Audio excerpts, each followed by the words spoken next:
Hola, muy buenas noches. Como siempre es un placer estar con todos ustedes a partir de este momento. En nombre de este equipo que me acompaña, muchísimas gracias por permitirnos entrar en sus hogares. Bueno, hoy tenemos un programa que tiene que ver con política, con uno de los partidos que siguen acá en nuestro país, siguen haciendo todos los días política.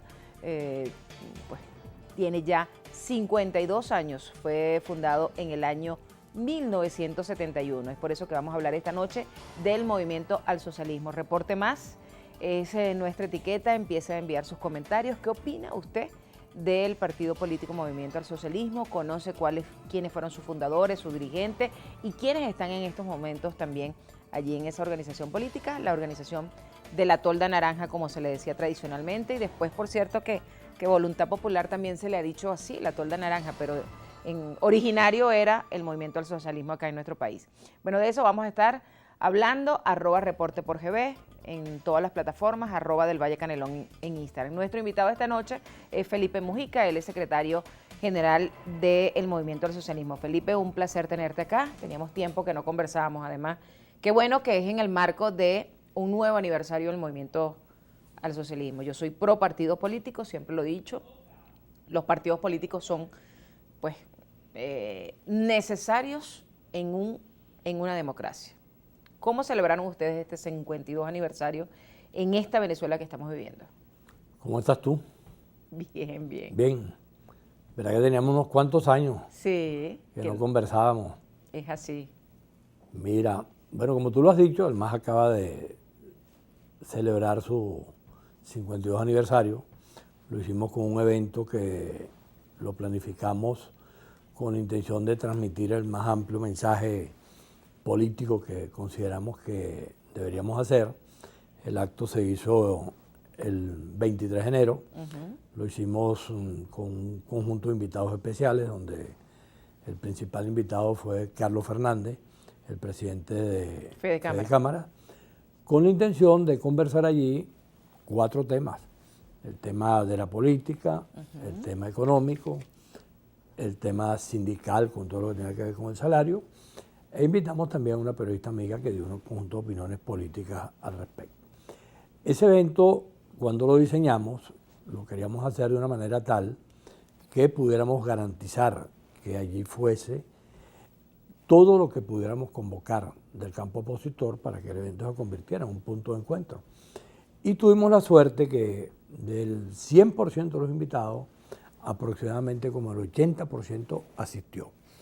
Y por primera vez en mucho tiempo se hizo un evento público en el cual distintos sectores de la oposición confrontada, que tienen problemas entre sí, etcétera, nos pudimos ver allí en el aniversario, en la celebración del aniversario del MAS, y esto fue lo más destacado, que un evento como este, en donde presentamos lo que nosotros llamamos una nueva narrativa, que la hemos colocado dentro de una frase que se llama la Venezuela que viene.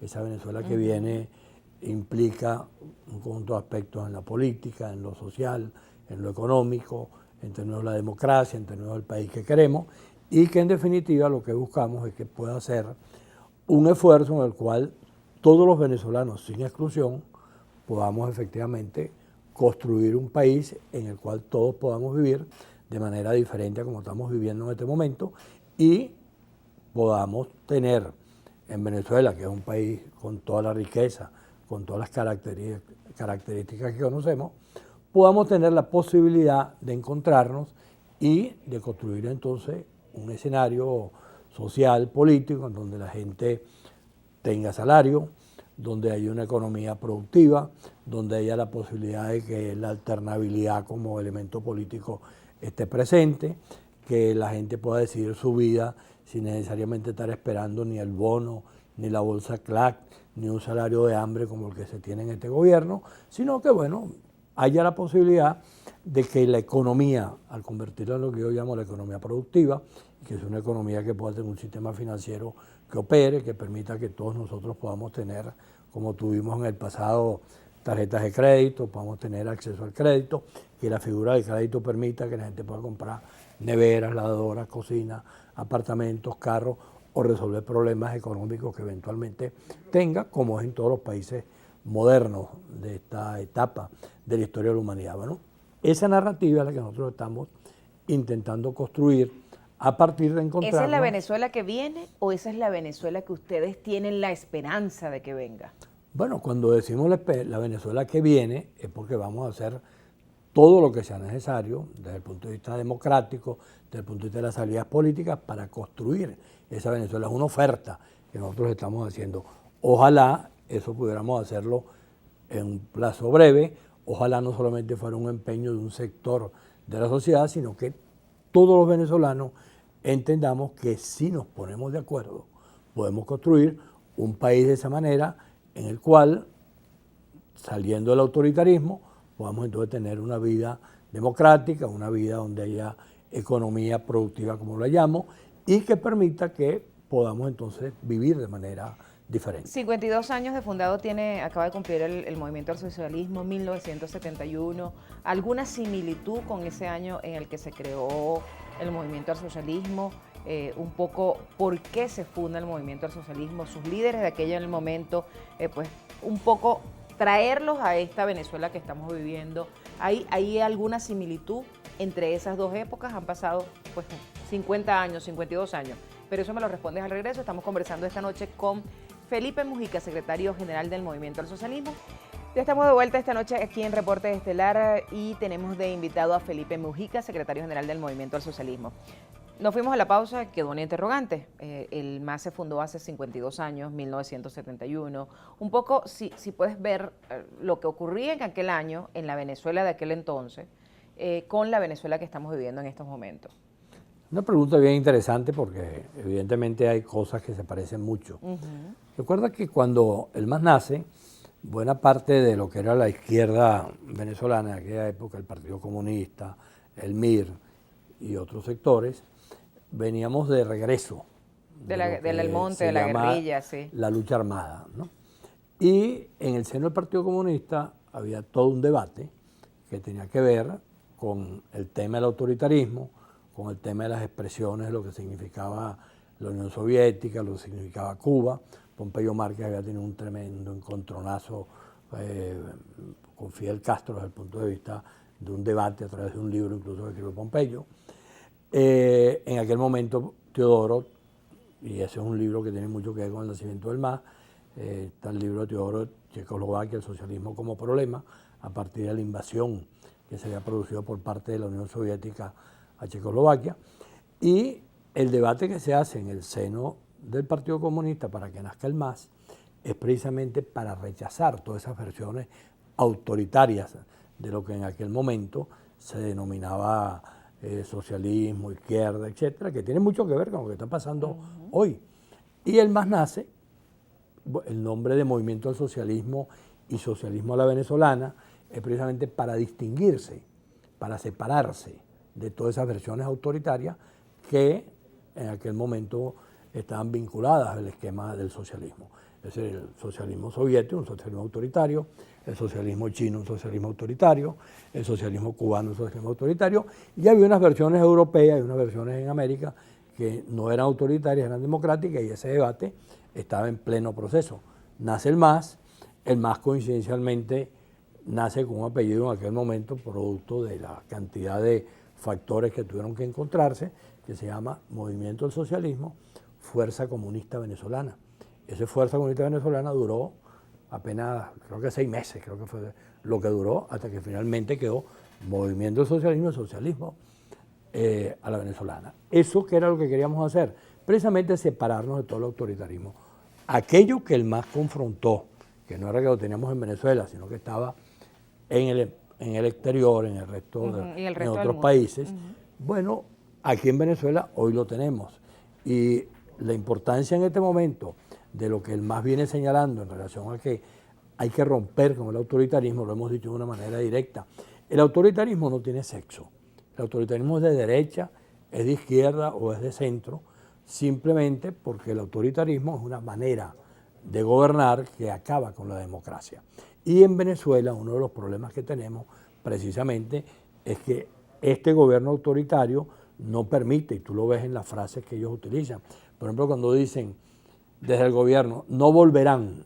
bueno, cuando tú dices no volverán, tú estás negando cualquier posibilidad de que otros factores de la sociedad venezolana se organicen y puedan surgir como una fuerza alternativa. Bueno, ellos lo niegan con esa frase, porque ellos tratan de expresar en ese tipo de situaciones el que ellos no van a permitir bajo ninguna circunstancia que haya la posibilidad de que aplicando la Constitución, la democracia, la política, puedan ser efectivamente derrotados en un proceso electoral y tengan que entregarle el gobierno a otros factores. Por eso la primera cosa que ellos tienen que hacer, si tuvieran interés en tratar de encontrarse con la democracia, es dejar de utilizar la palabreja esa de no volverán, porque el no volverán simplemente lo que significa es que yo no voy a permitir que bajo ninguna circunstancia a mí me saquen del poder. Y eso, por supuesto, es una versión autoritaria del asunto. Tomando en cuenta esa palabra no volverán, y que yo de verdad dudo que la saquen de su boca, del léxico, del discurso político que tienen, uno de que los usa muchísimo es Diosdado Cabello.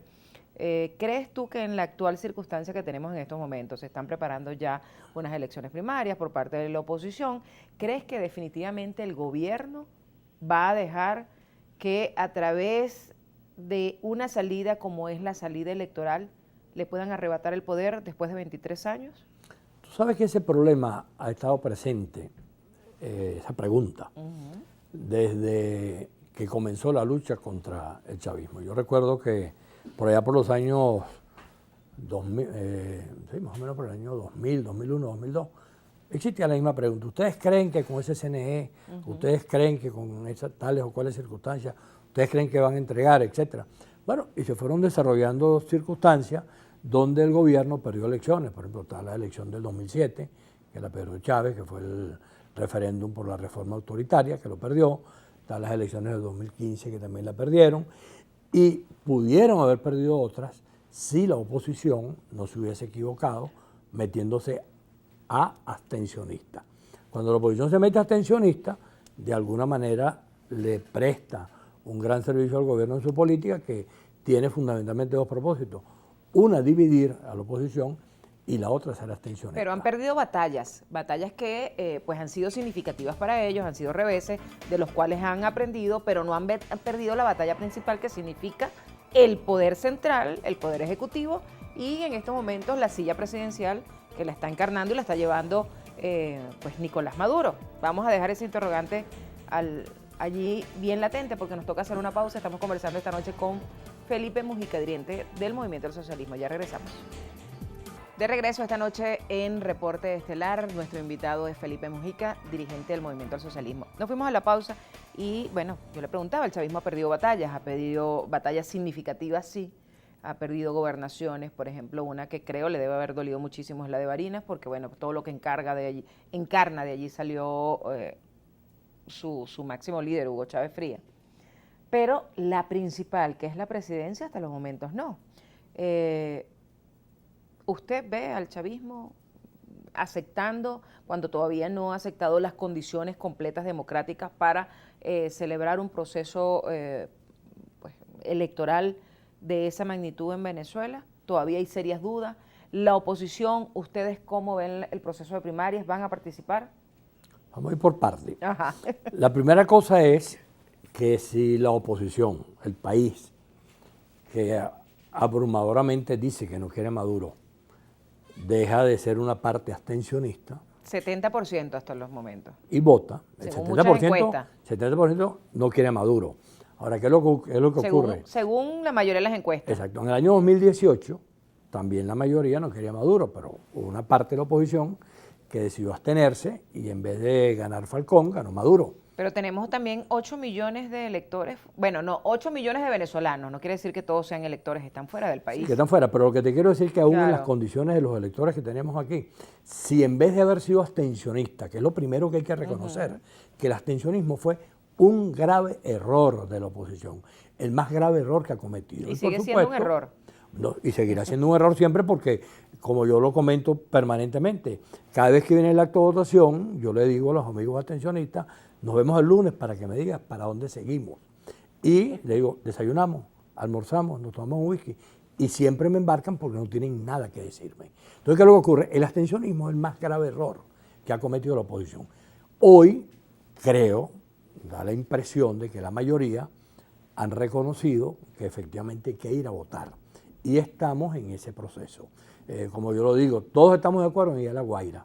Unos se van por la carretera vieja, otros se van por la autopista, otros se van por el Camino de los Españoles, otros se van por el Estado Miranda, otros se van en bote, pero en todo caso todos vamos a La Guaira. ¿Qué es lo que hay que armar ahora? ¿Cómo en esos 5 o 6 caminos que van a La Guaira nos conseguimos? Y entonces ahí es donde viene la política. Porque efectivamente, tú ves ahorita el escenario que tiene la oposición, no hay ninguna posibilidad en ese contexto de apuntar hacia un resultado exitoso. Entonces, lo primero que hay que corregir son los errores de la oposición y tratar de que surja una opción que pueda ser percibida por el país claramente como una opción victoriosa.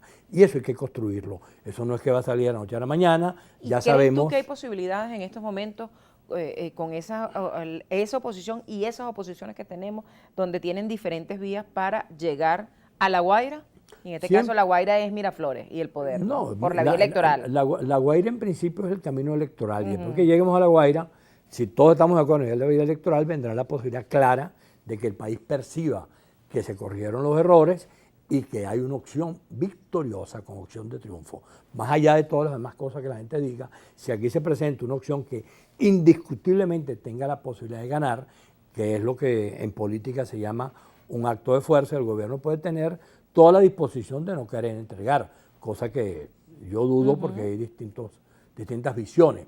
Pero si enfrente tienes una fuerza superior, como le ocurrió a Pinochet, que perdió las elecciones cuando pensó que no la perdía, como le ocurrió a Pérez Jiménez, o como ocurrió en el proceso del franquismo después de la muerte de Franco en España, siempre hay la posibilidad de que se pueda armar una cosa que sea superior a la que tienes enfrente, y de esos ejemplos está llena la historia de la humanidad. Aunque haya ya también un 70% de descontento y de desconfianza por parte de los electores en los políticos venezolanos. Es que ese problema del descontento y de la desconfianza se va a corregir automáticamente si eso que se llama los políticos y los ciudadanos, porque eso no solamente es un problema de los políticos. Los políticos que se equivocaron llamando la atención es una parte, pero los ciudadanos que siguieron ese camino es otra parte. Entonces hay que resolver las cosas en los dos lados, en el terreno de la política y en el terreno de la gente. Si se logra armar una opción que claramente sea victoriosa, todo ese escenario que se habla de que si tengo la confianza de los políticos o que si tal cosa o la otra, va a ser sustituido por un escenario donde la esperanza, la posibilidad de buscar y de construir una salida democrática va a aparecer, pero es una tarea que hay que hacerla. Pero en este momento, como tú me preguntaste, hay el tema de las primarias, está el tema del consenso, está el berenjenal que hay entre los distintos grupos opositores. A todo eso hay que aplicarle la política en letras mayúsculas para tratar de armar una solución. O sea, tiene fe. Y mientras tanto, porque la gente está desesperanzada en esos políticos, no cree más con la situación, siguen desconectados con la realidad social que se está viviendo, la conflictividad que tienen y el reclamo que tienen los trabajadores venezolanos bastante legítimo. Pareciera que siguen cada quien metido en la política y no metido en ese tema. Hay de todo. Por ejemplo, yo he visto las movilizaciones del magisterio, de toda la parte esa de la lucha gremial de los empleados públicos también, donde se incorpora también el sector de la salud, y he visto allí muchísimos dirigentes políticos, partidistas metidos en ese asunto y dirigentes gremiales. Es decir, hay un esfuerzo por tratar de conectarse. Yo creo que para mí lo que fundamentalmente implica el que esté desconectado es que la gente no percibe que haya claramente una opción construida. Por eso el trabajo principal en este momento es construir esa opción que el país pueda percibir. ¿Y crees que es posible? Bueno, ¿tienes esperanza? En la política todo es posible. La política es el mecanismo precisamente para resolver las condiciones más difíciles del mundo. Y esa pregunta de si es posible o no es posible siempre ha estado presente. Yo recuerdo, por ejemplo, una anécdota que viene como anillo al dedo, cuando la época de Pérez Jiménez. Viene Pérez Jiménez y hace en el 57 lo que hace, que produce un proceso que no era el que estaba previsto, era la elección presidencial, lo cambia por una suerte de plebiscito, hace lo que todo el mundo sabe que estaba en minoría, viene el 1 de enero y el lanzamiento de Hugo Trejo, y Pérez Jiménez logra controlar el lanzamiento de Hugo Trejo. Y en ese momento, hay una anécdota que le echaba a Eloy Torres, ellos dos, Eloy y Pompeyo, estaban escondidos allá por los Altos Mirandinos, en Conchao, como se llamaba, y Pompeyo le dice a Eloy, bueno, Eloy, nos fregamos, dictadura por lo menos para 10 años más. ¿Qué pasó? 22 días después, estaba Pérez Jiménez fuera. Y cuando tú revisas procesos similares a eso, te vas a conseguir que en cualquier país del mundo donde un proceso de esta naturaleza se haya dado, más allá de la desesperanza, siempre hay la posibilidad de construir con la política una solución y una salida. Felipe, ya tenemos que despedir, pero rapidito quiero que me digas, ¿el MAS va a presentar candidato, tiene candidatos o va a apoyar un candidato en las elecciones Nosotros lo primarias? hemos dicho muy claro, nosotros propusimos, fuimos la primera organización que hace un año dijo primaria y primaria con doble vuelta. Vino la primaria, hemos hablado de la primaria, pero hemos dicho en este momento que así como está la primaria, hay quienes plantean el consenso. Entonces, aplicando una palabra que es tener paciencia, hemos dicho, esperemos que las cosas vayan avanzando y el MAS expresamente ha dicho, no vamos a tener candidatos, pero lo que queremos es ayudar a que haya un solo candidato que pueda ser efectivamente una opción victoriosa.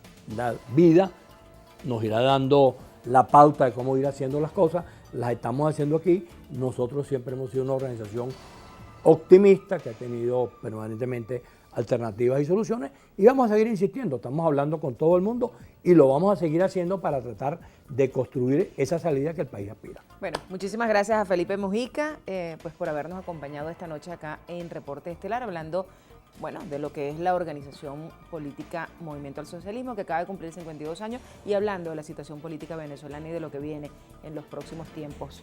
La Venezuela que viene, como lo han denominado ellos en su 52 aniversario.